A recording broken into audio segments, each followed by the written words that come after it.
EU countries can and should down Russian missiles for the sake of European safety. Otherwise, the human rights Europe and the West are standing for look kinda selective to me. Like when you're trying to interview a bleeding soldier instead of helping him, watching him bleeding out to death, trying to convince you that you could have made some difference. More stopped talking and started acting. Membership in NATO doesn't trump each country's responsibility for the protection of its own airspace. It is our own constitutional duty. I'm personally of the view that when hostile missiles are on course of entering our airspace, it would be legitimate self-defense to strike them, because once they do cross into our airspace, the risk of debris injuring someone is significant. Radosław Sikorski, Minister of Foreign Affairs of Poland, in an interview with Financial Times.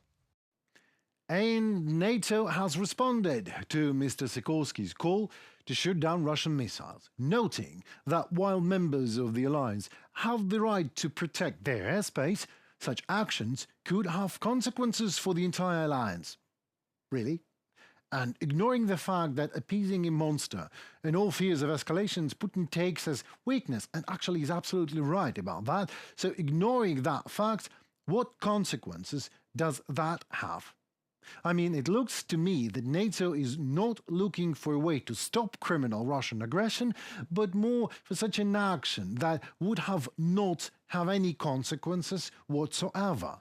Maybe someone in the NATO think that he has found a perfect solution, like not doing anything at all will not have a consequences.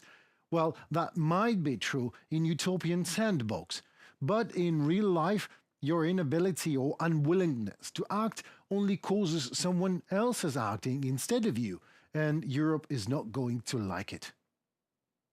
If the Allies are jointly shooting down missiles and drones in the skies over the Middle East, why is there still no similar decision to jointly shoot down Russian missiles and Iranian Shaheds over Ukraine? And this isn't being done even when missiles and drones are heading towards the territory of our neighbors. And when we raise the issue with our partners, which we do constantly, to be honest, everyone tries to talk around it. They're even afraid to say we're working on it. They're afraid even of those words. That's the truth. My question is, why not Europe? What are you afraid of? Kiev in 3 days, Putin said, and in 3 years he's as close to Kiev as to Alabama. I'll go nuclear, he said, and Kursk is no Russia, he is a new normal today. We in Ukraine have crossed each and every Putin's red lines for you. All we ask to do now is to help us with what you can, without even sending one European soldier on the battlefield. Down them Russian missiles and drones. We in Ukraine, we're going one for all through these 2.5 years. And now Ukraine waits for all-for-one mode to be turned on, for the sake of our common European security and long-lasting and just peace that we all craving.